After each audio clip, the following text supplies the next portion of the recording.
Hi, and welcome back to the second instalment of Grimm's Ditch. Today I've come up to, I don't know, what I refer to in my head as Middle Grimm's. This is a little bit higher up from where we were the other day, and it leads on up further up into the hills and into a deeper forest bit on its path up to Nuffield.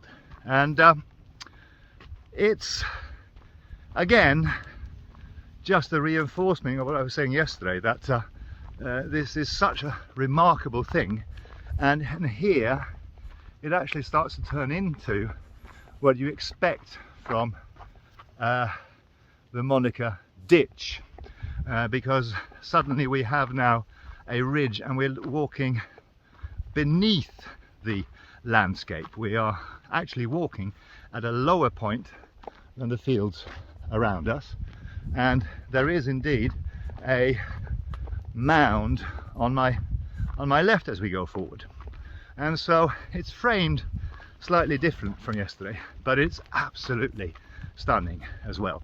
And again, the weather is holding and the cloud is pretty much absent today. There's no chemtrails, there's no grey mucky muck up in the skies, and it's beautiful and warm on this June afternoon.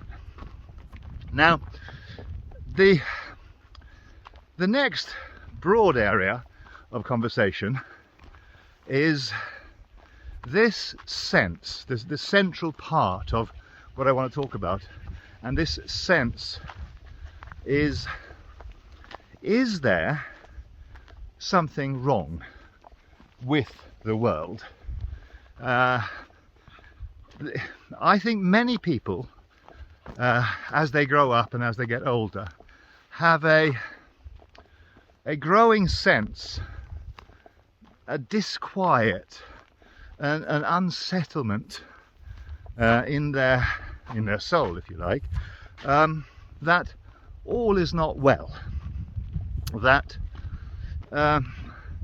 there's things going on here that don't seem to make sense sometimes.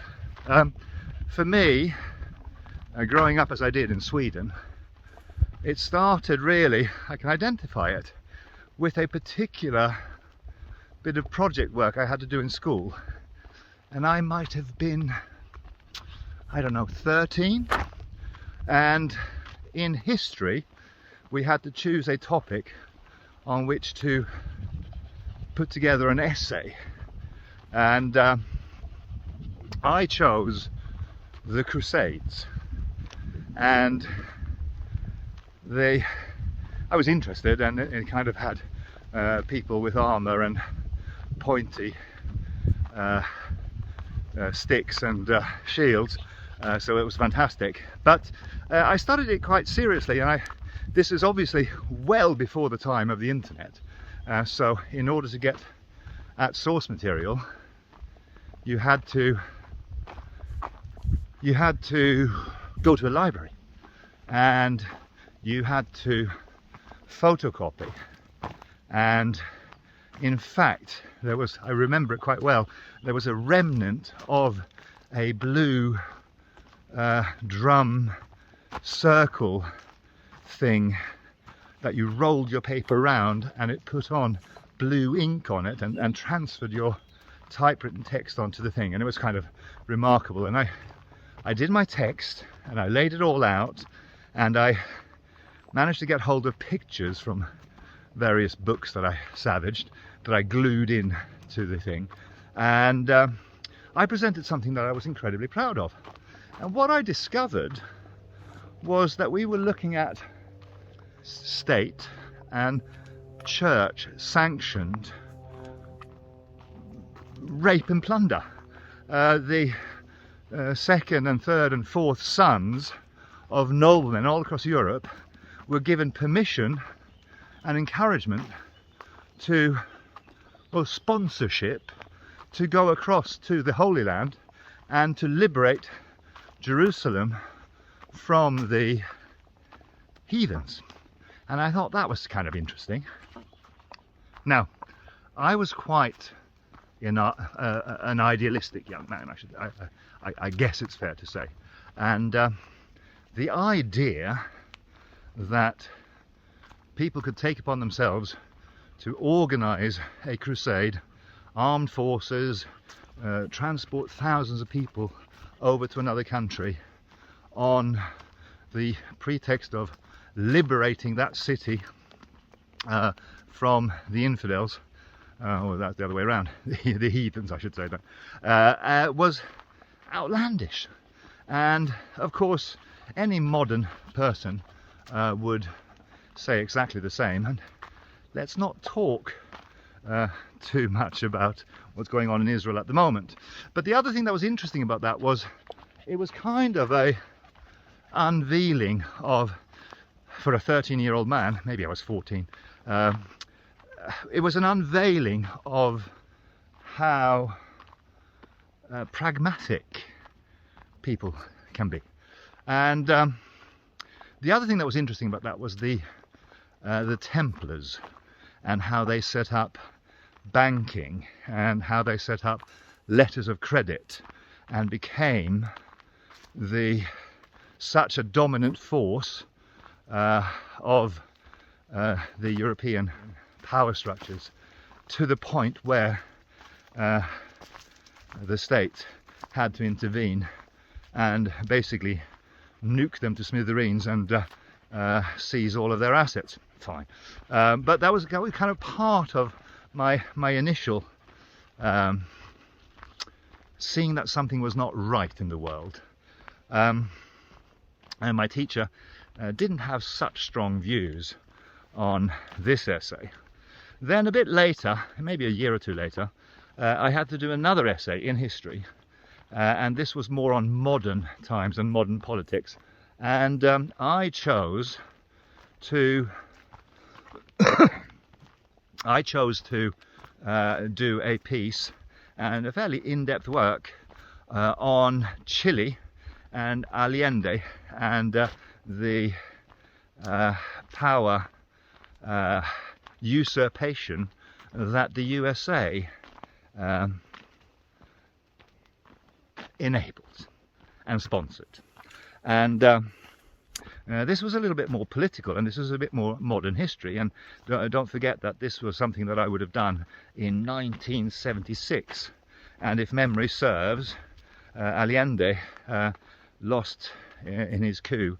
The coup against him was what, 1971? I could be wrong about that, and I'll flash up a thing on the screen here if I when I go back and research what the actual year was. But when my 15, 16-year-old brain scraped on the surface of this, I was stunned by Henry Kissinger, was it, who said that I don't understand how we can let a country go to rack and ruin, not the words he used, how we can let a country go to communism just because their people want to. And I thought, that's an extraordinary thing to say. And then when I scratched a little bit deeper under the surface, what became very, very clear that this was all about aluminium resources needed and wanted by big American business interests and industrial interests. And I thought, oh, that's interesting. So I did my piece and I wrote my essay, and it was quite an in-depth kind of thing. And my teacher didn't like it. Fine. And then he tried to say that you have no source material, and I had plenty of source materials, and I took great pleasure in giving him all the source material that I had taken my observations from, and he and I never became friends, put it that way. But this was the second time really that I awoke to this awareness that what they're telling us and what we're seeing in public media is not the same as the real world. Fine. And it kind of, my life went forward, and I got involved in different things, and I travelled and did different stuff. But that sense that there are agendas, that sense that there are a power elite that runs through a monopoly on arms and guns and armed forces, that never left me. And I was always aware of that. Fine. But still, you have to live in the world, and I had things that I had to do, and I had some sort of plan in my life that I had to live with and live through. So when I riddle the question, how long since you became awake, or how long have you known that there's something not right about the world, I guess the truth of the matter is since I was 15. And it didn't mean that I became a massive crusader, and everyone's answer to that question will take different forms and different observations and different experiences, but many people get to this place where they think, is this all there is? Is my lot in life to work for 70 years, or to live for 70 years and work for 20 of those before I retire on a pittance, and then die very, very swiftly? And people will say, I had no idea that people could be so malicious. People have awakenings that come from all sorts of things, but what has awoken more people than ever before in human history is the current times that we live in, because we have a communication channel in the internet that we didn't have back then in the same way, and we have governments and private interests that are literally, the best word that I can use to describe it is they are running amok. They are running roughshod over people's liberties and rights that they fought for, and our democracy is becoming patently a sham. Now,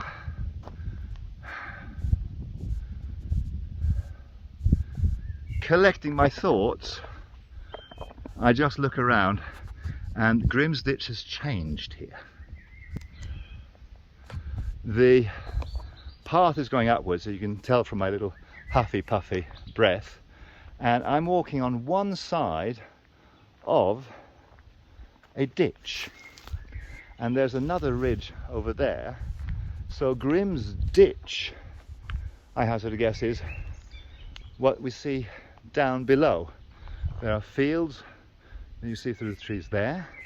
There are fields that you can see through the trees there. I'm walking on a ridge, and then it plummets down to this bit there. Now, I'm looking at these ridges, and I know that this path is 3,000 years old, and many things happen over 3,000 years. We don't know confidently what the landscape would have been like here when this path started to be used. These trees, they are what, 200 years old, 100 years old. They could have come and gone notionally 60 times. There would have been times when this was all burnt down in forest fires, and then it regrew again. But these two ridges, these two raised points, and the bit in the middle, part of this is man-made. And why would they put so much resource and effort into making a pathway between Wallingford and Henley? Now, obviously, 3,000 years ago, this might have been incredibly important, but the effort that's gone into this, on whatever level it's natural and whatever level it's been helped by man, is extraordinary. And is it a path? Is it a border between Kingdom A and Kingdom B? Nobody really knows. But the traces remain. And walking along here, like I said in my first video, is kind of just this remarkable feeling of being part of the English landscape. And you get this up and down the UK Isles because human beings have been here for so long. The Crusades were, call it just in round numbers, 1,000 years ago, and they went on for a couple of hundred years. And in that time, Grimm's Ditch would have existed. And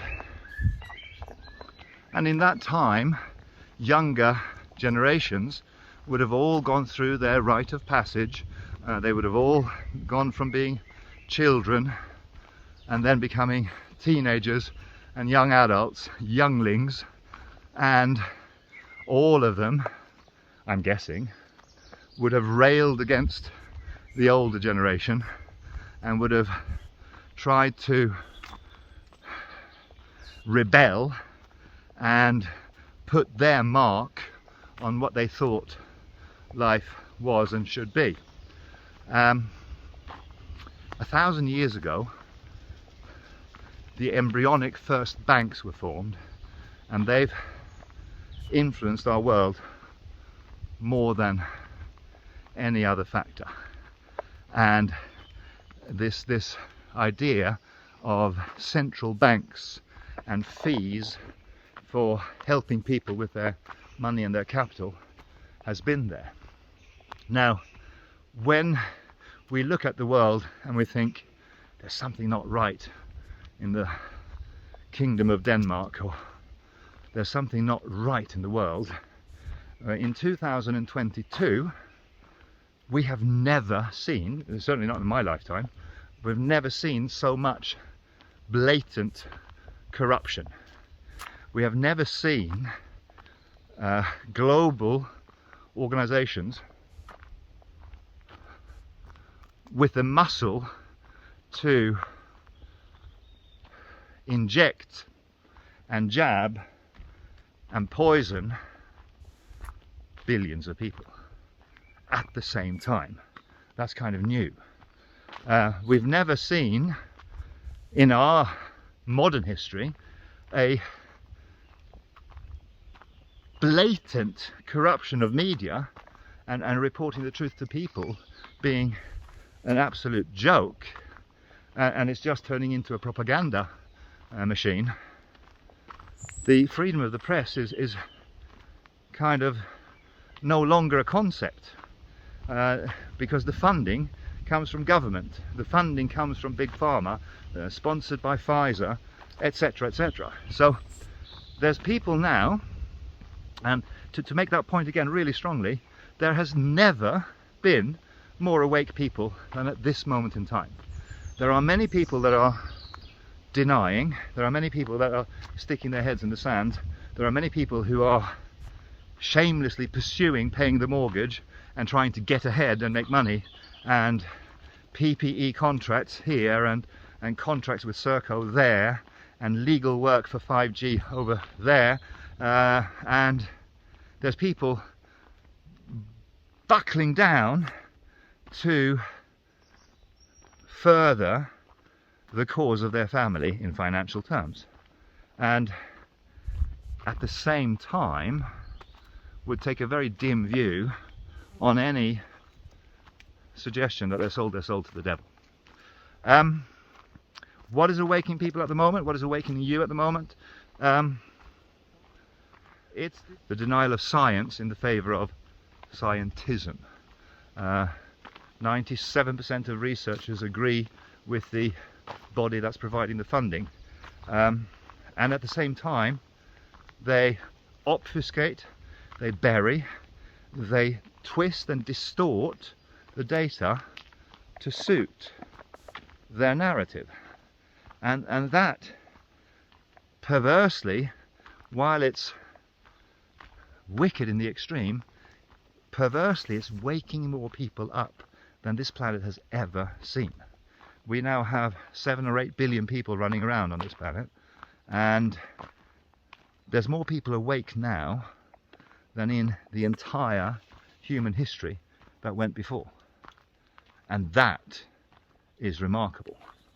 There is also a sense that I have that things are moving in a direction that we've not seen before. And I don't know what that is. But the theme here is what's waking people up is dissonance. What's waking people up is things are not making sense. Things are making them sleep restlessly, making them sleep and twist and turn in their sleep, waking up in cold sweats, and they don't know what's wrong, but there's something wrong. And other people will mention, when I saw the difference between the wealth that a billionaire has compared to ordinary people, when you recognize that 1% of people, on what we know, owns more than the 99% of people, then there's something about that picture that rings discordant. It disturbs your, I think, innate sense of what the world should be like, or what the world is actually like, but layered on top of that is this great big illusion that this is the way things are and this is the way they have to be. We don't have to accept the way things are, and I think the longer we go on thinking that we do, the worse it might become when we finally do wake up.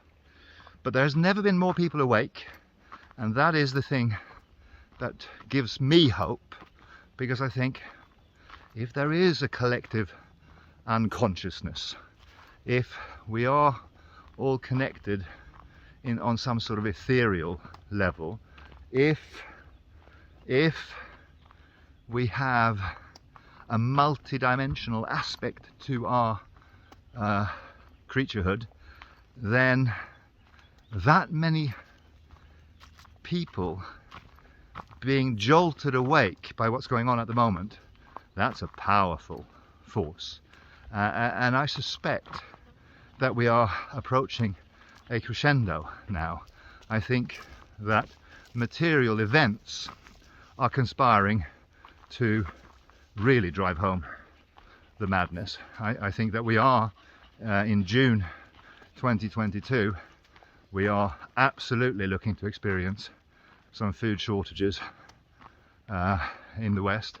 I think that we are going to have load sharing, which we always used to laugh about in England as something that would only happen to poor, ignorant countries.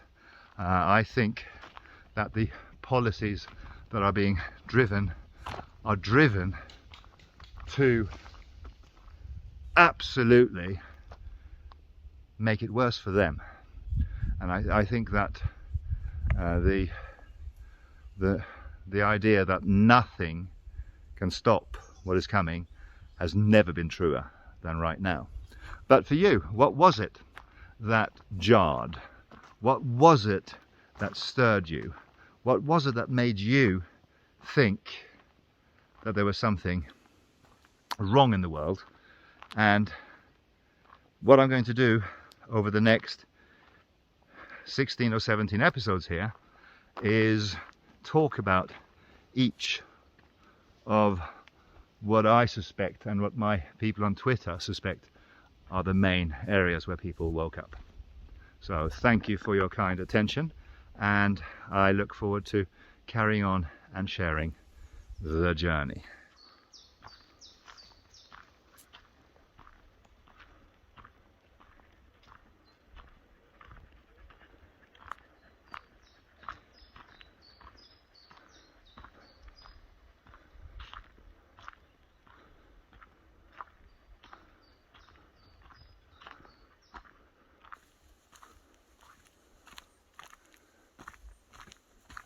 And here's what I think. I think stillness, being quiet, wakes more people up than anything else. Because in the quiet, and if you just stop your incessant activity and chatter and nonsense, you can be like my little Prada the dog, who is so in the moment and so connected to who she is. God speaks to you when you're quiet. God speaks to you when you shut up. He's always there. He's always communicating. But you, we don't listen. We just chatter on, act on, busy on. Our human endeavour, the goals that we set, tie us down on a treadmill, and we need to take ourselves out of that, and we need to come back to self, and we need to find our Grimm's ditch. You need to find your Grimm's ditch, where you can be still, where you can soak it all up, where you can be who you are, quiet, without anyone judging you, without anyone arguing, without anyone doing anything except appreciating you. And that is a powerful part of waking up. That story that we've all heard, suddenly it hit me like a bolt of lightning, but it wasn't. Suddenly it struck me. Suddenly I saw, suddenly I heard, suddenly I got it. And that's when we quieten down.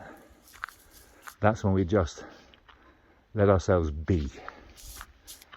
That's when we just go quiet. Now, like I said, I came to breaking up these points that seem to be waking up a lot of people into 17 chapters of a story. This is the first one, obviously, in that journey, which is the central one, is have you ever felt there was something wrong with the world? Now, the 17 chapters I'll be listing up on a scrolling text document on the screen here now. Fine. But what I want you to, what I will do is I will release them one by one, with just 10 minutes, 20 minutes, I don't know, if I go really long-winded, maybe half an hour, of observations and thoughts around each of these areas. But of course, over time, they will be published and they'll be out, and you can dip in and out of them as you see fit, as serves your need, as to what you're interested in. But they'll all be there, and one by one we shall produce these. I will do the first one tomorrow. I haven't really selected which one that will be, but as I haven't done the list, I will list the one tomorrow at the top of it. Number one tomorrow will be da-da-da-da, and I hope this has all added some value to you, and see you all tomorrow.